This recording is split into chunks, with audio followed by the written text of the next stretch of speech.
My name's Steve and I love people who make things. We're a nation of inventive, inspiring makers. This room alone will produce 100,000 items a year. But yeah, it used to be full of cows. I'm on a mission to list the greatest products we make, because if we don't champion the skills on our doorstep, we risk losing them. One of the biggest challenges we have here is our ageing workforce. Join me as we hear stories from behind the factory doors. My poor son, he jokes about it now. You used to make me sleep in a suitcase. We never argue. Sure, we have a bit of a...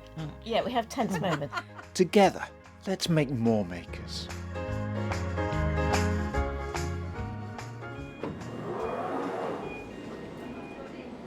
Welcome to the factory next door, and welcome to Green Park Tube Station in central London.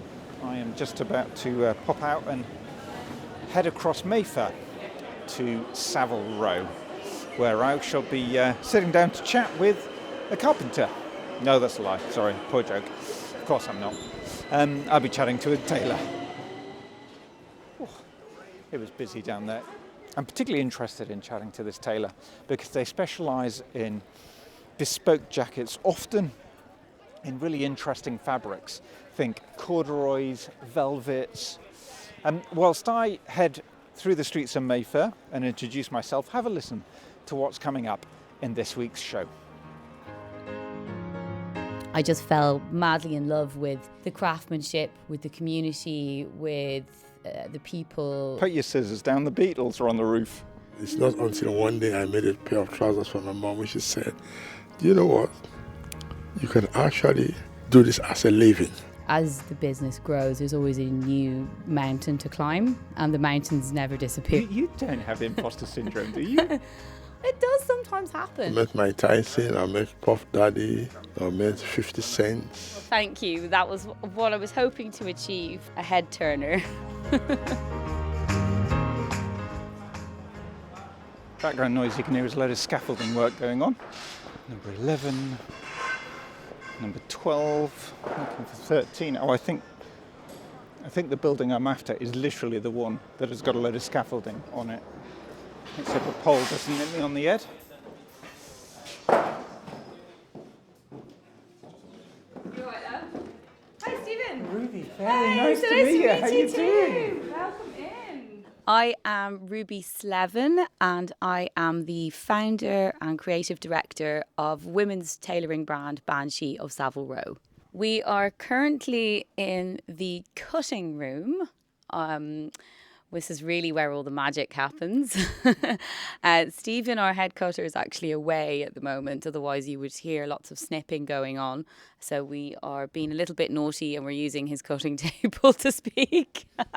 Thank you, Stephen, for giving us your cutting table for half an hour. I mean, I see lots of fabrics. I see rolls of fabrics. I see a row of amazingly beautiful looking jackets hanging there. And I see some cardboard as well. So basically, we begin when we meet somebody, we take your measurements, which then will turn into one of these cardboard patterns. We're creating your unique block, which is what's so wonderful about bespoke tailoring, is that the block is created for each client individually. It's not we're not working on a generic mass-produced shape. It's your shape created for you. And we use things like, we'll look at your configuration, your posture, all of those details so that we can create a beautiful looking piece of clothing. I bet you can quite quickly tell someone if they've got a good posture or not. Most of us don't. I'm suddenly standing up a little bit straighter than I was before. Do you know what's quite funny? When I do a fitting with somebody, a lot of the time people stand to attention with their arms out.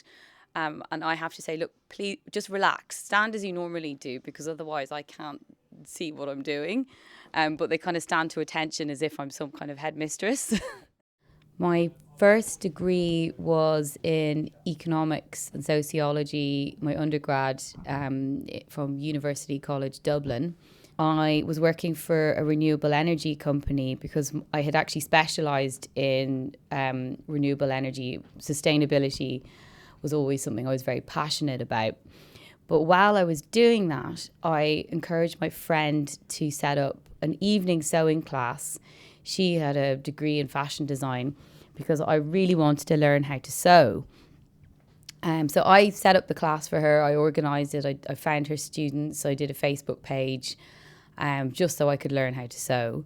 And I just absolutely loved it. I started off by making little kind of Irish tweed mini skirts. Those are the kind of things. I just kept making them on repeat just so I could learn. And sort of cutting out the pattern. And I just thought the whole process was glorious. So I used my savings to go back to college again and study fashion design. And really what was fascinating me most of all were suits. It was tailoring. And I remember sort of there was a point where my art tutor turned around to me and she said, Ruby, your work it's too commercial, which I actually took as a compliment because I went, well, I kind of want to make clothes that women want to wear. I don't want to look at a lobster and dissect it and try and turn that into a garment because I don't think that's going to be something wearable. I want beautiful clothes that women want to wear. I'm interested in that moment where you do quite a dramatic change in your career.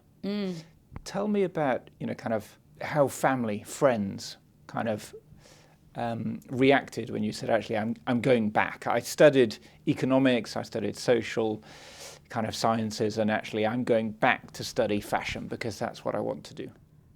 I think people were probably slightly concerned because I had, from straight off the bat out of college, I had a very steady job. I was earning good money. It was stable.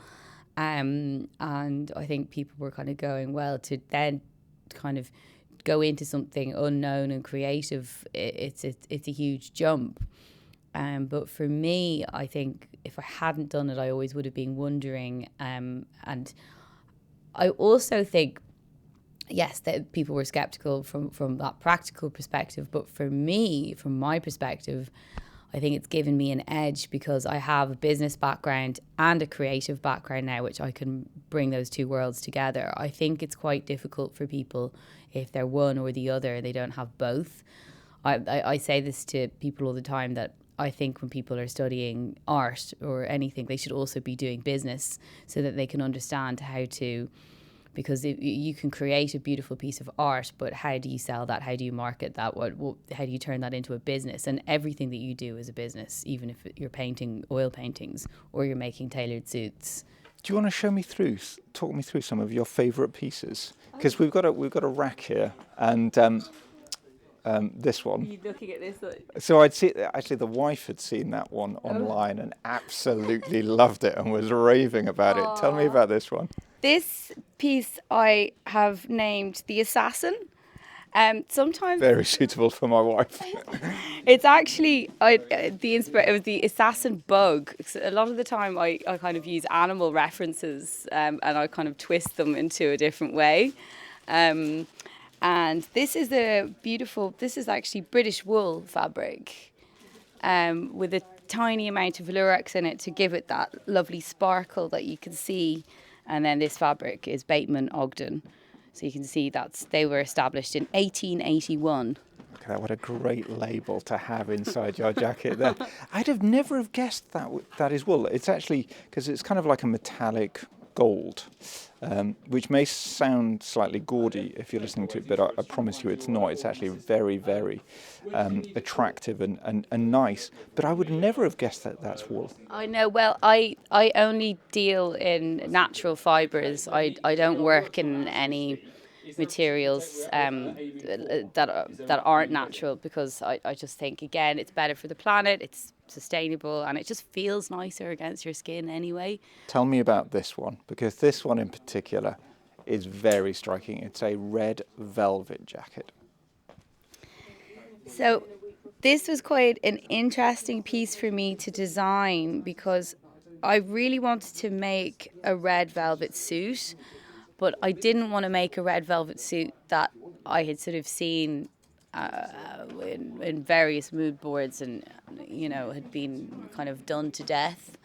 I'm also always very inspired, funnily enough, by menswear, but I want to make it feminine. So this is a smoking jacket, It's got the hand-stitched frogging details on it, which you can see here. It's got the shawl lapel in the contrasting sort of silk fabric as well.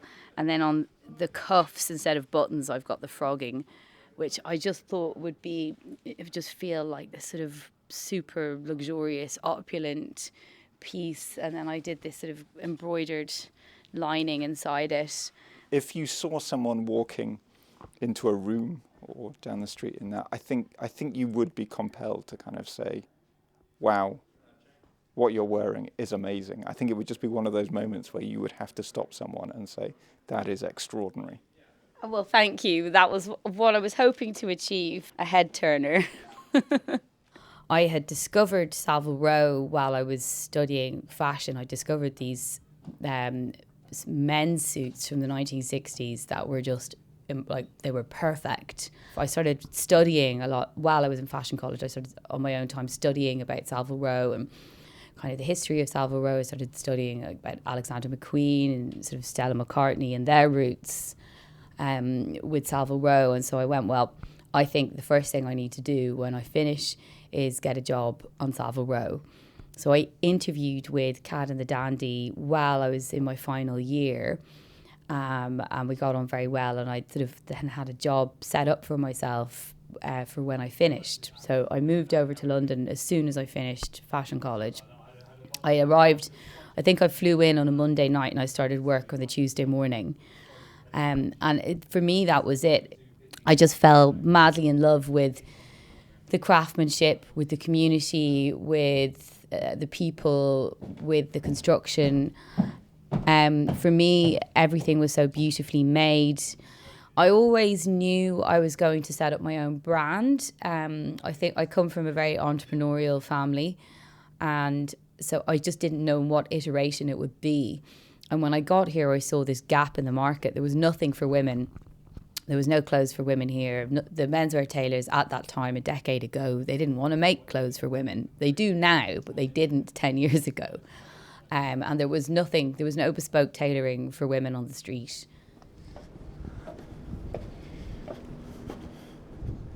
And so Ruby's taken us up to the top, the rooftop of the building. Tell me about the building. Well, the reason I wanted to bring you up here to the very innards of Savile Row is because I find this area, the rooftop, quite fascinating. The Beatles played that iconic concert that we all know about in the 60s, a couple of roofs down there, where you saw the old tailors sort of watching them, and they imagine that private concert from the Beatles just for sort of 5 tailors, how fascinating and wonderful that would have been. Yeah, put your scissors down, the Beatles are on the roof. And then over here, the tailors used to play football about 20 years ago. I'd say they lost quite a lot of balls, but yeah, this was a good spot to play football. Our little stretch of Savile Row is kind of some of the only original buildings, because a lot of it was bombed in World War II.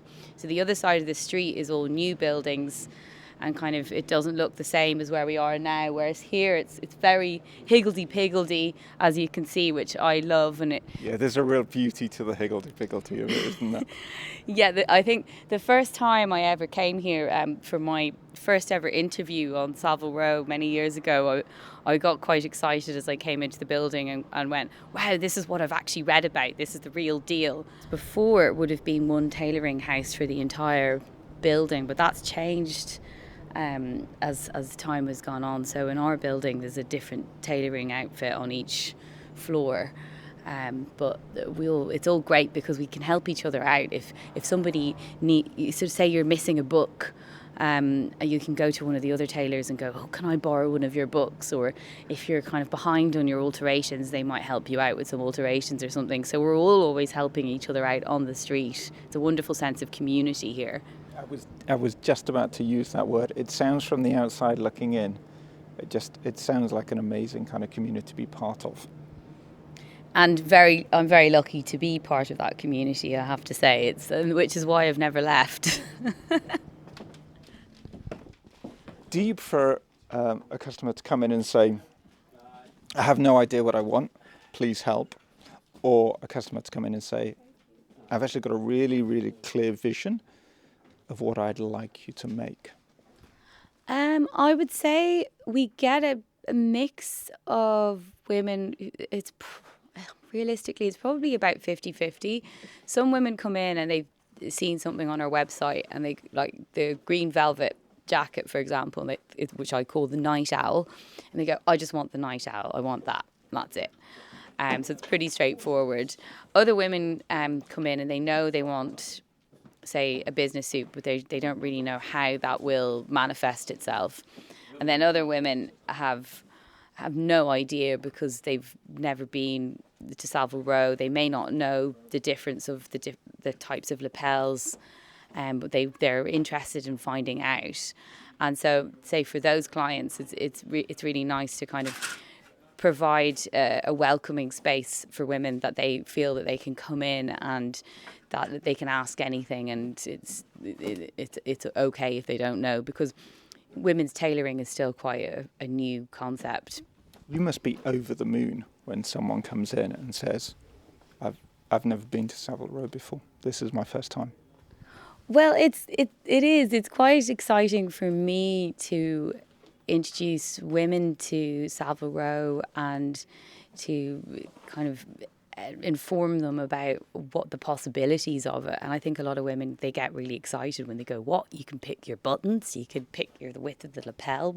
Because often I think for women's wear, and this is a discussion that I have with a lot of women, is that you buy something and it might be, a beautiful brand and you love the fabric and you love the idea, but it doesn't sit quite right on you. So to kind of have the fabric and the design and it fits you properly, they kind of go, wow, this is so thrilling. And the colour, it's actually a colour that I like. I don't have to settle for what's in fashion that season.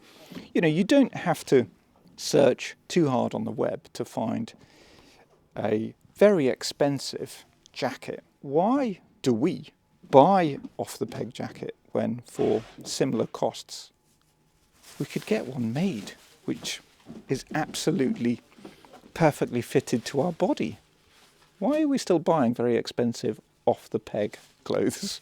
I think that is an interesting question. I think sometimes people have an immediacy where they just want to have something now. So there is that element. What we're creating on Savile Row, it is slow fashion. You have several fittings and several meetings before the garment is finished. So there is an immediacy, I think. There's also obviously branding that goes with certain brands that people just sort of worship at the altar of the brand of XYZ. And that is the other factor. And then I think the third reason would be that people just don't really even think or know that they can get clothes made. And they haven't even thought about it. And that's the bit that I'm interested in, and that's the bit that I want to change, is that for people to realise, no, you can get something made and it will fit you perfectly. And it will be the fabric that you want, and all of those things. You don't have to sacrifice on any of those details. So I think it's about spreading awareness, so that people kind of consider, oh yes, like I can get clothes made for myself and they fit, and it's a wonderful experience. And so yeah, for me, that's what I want to do. Hi, if you're enjoying the show and want to support our makers and manufacturers, please hit the subscribe or follow button. If you're listening on Apple, hit the stars and rate the show. It takes a small moment but makes a big difference. Thanks. Right, back to the chat. As the business grows, there's always a new mountain to climb, and the mountains never disappear. There's always something that you go, gosh, how do I get my head around that? And it's like this daunting kind of hurdle. And then you get over that and you go, oh, brilliant. And then you go, oh gosh, there's another mountain to figure out. So as you grow, that never goes away. But I think that's what also keeps things fresh and interesting, and means I want to do it for many years to come. Was there a particular moment where you thought, do you know what, Ruby, you've made it. This is going to happen. This is the real deal. You've put the foundations down. I think for me, I have kind of what I would look at as kind of mini kind of successes in that way. I don't think you're ever satisfied that you go, oh, I've just made it. because, as I said, going back to the mountains, you're constantly striving to grow and to do better and to improve what you're already doing as well. So I don't think I'd ever kind of say, oh, I've made it. But there are little moments, definitely, where I kind of can go, oh, that's quite exciting, and I'm really happy about that.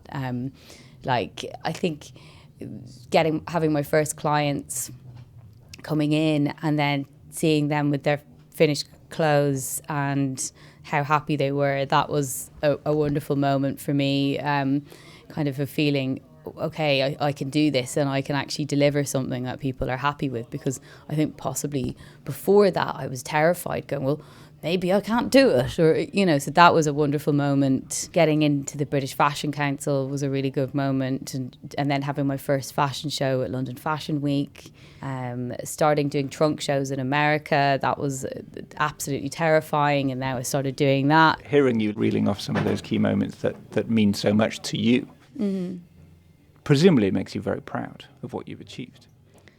It does make me proud, but I speak to some of kind of fellow entrepreneurs about this, where you sometimes have imposter syndrome, where you kind of go, who am I? Why do I think I should be doing this?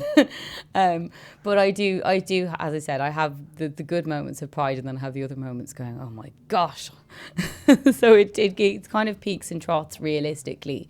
I think you need to have a certain amount of grit to be an entrepreneur, and leave the stability of the sort of structured workplace, because you kind of have to be a maverick, kind of going out on your own and taking risks.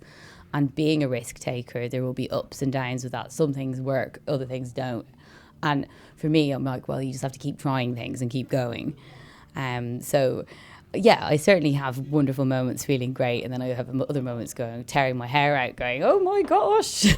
You don't have imposter syndrome, do you? It does sometimes happen. It's really funny. It's like, so I'm speaking next week at the Royal Academy of Arts, and public speaking is something I'd always hide away from and shirk away from and sort of be absolutely terrified of. And I was speaking to one of the other people on the panel, and we were both saying, I won't say who it was, but we were both kind of going, oh my gosh, this is quite overwhelming. It was like, I know some people, they love public speaking, and for me, I'm confident, but I'm also quite a shy person as well. So I'm going, that's a kind of an example of an imposter syndrome moment, going, who am I up speaking at the Royal Academy of Arts? It's crazy. Down some lovely plush stairs. Great. Scaffolding is finally coming down. See the building again. Has it been up for a while? Yes, there's been scaffolding up here since October, so we're all quite excited because it's going to let the light back in again. It's been a tiny bit gloomy. You had winter gloom and then you had scaffolding gloom, so it's quite thrilling that it's coming down.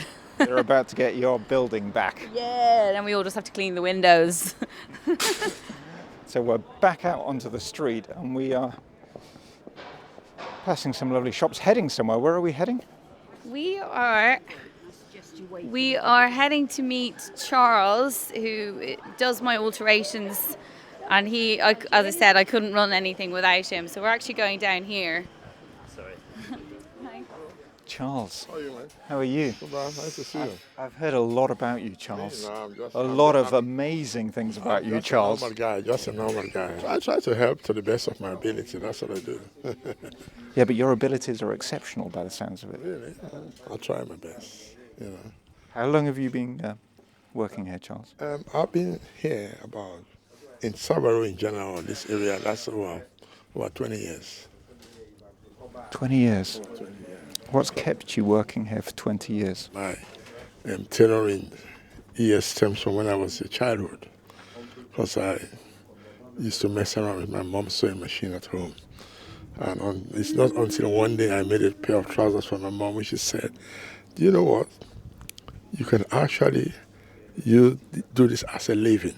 In school, when I was in school, I used to make pairs of trousers for my classmates, shirts, without no payment. Why were you doing it for free? Just the enjoyment. Well, just enjoy it, just like a hobby. So when I came to this country, I saw the potential. Then I went to college, mastered the craftsmanship, and the rest is history. Where did you travel from? I'm originally from Sierra Leone, in Freetown. Your mum must be very proud. Well, she did. Although, yeah, she's passed away now, but she was happy. Sorry.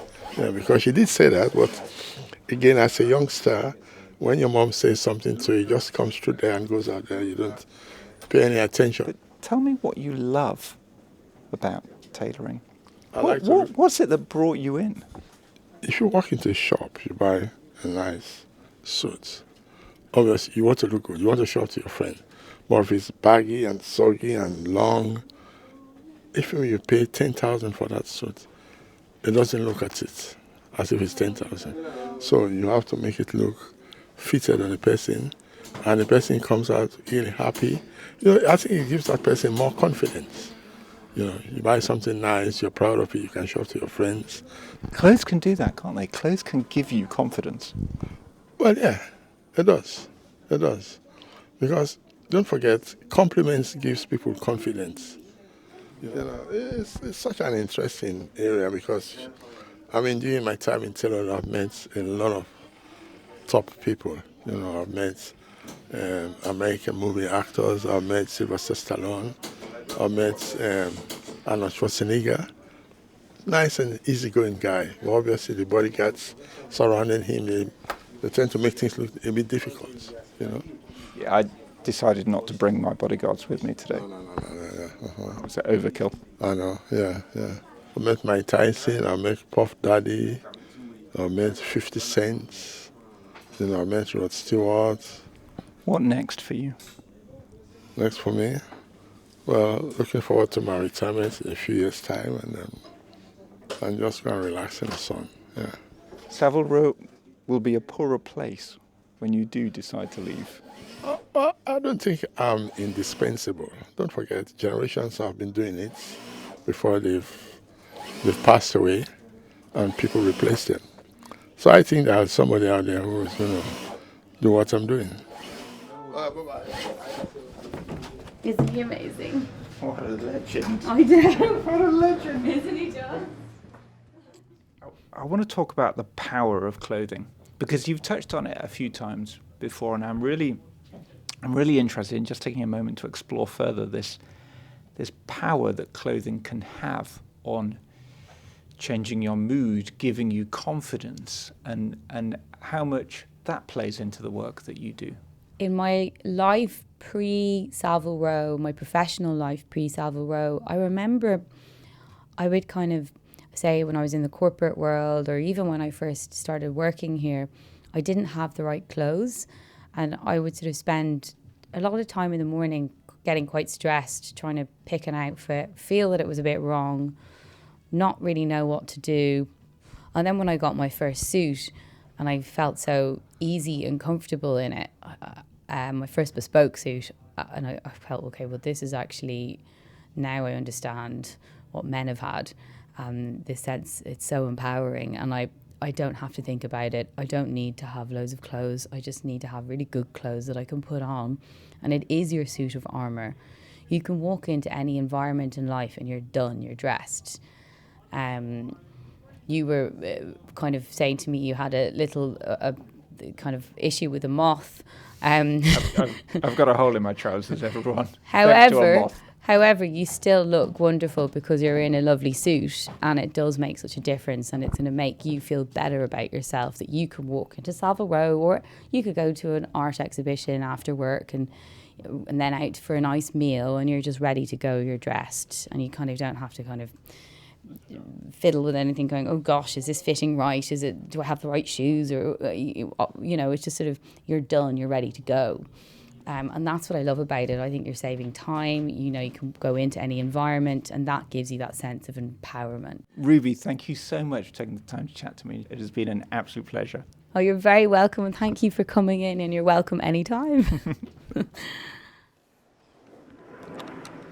Oh, another plane just coming in there. Welcome to London.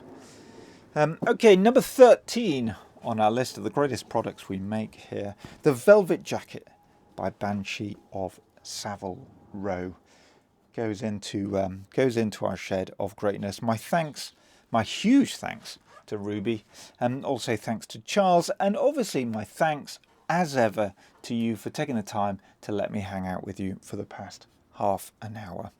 Do join us on Instagram if you get a moment. Just search for @thefactoryNextDoor.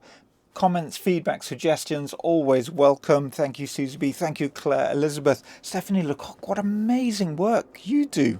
Okay, now I am going to take a breather, actually. I'm going to sit down with a cup of tea and start on the next show.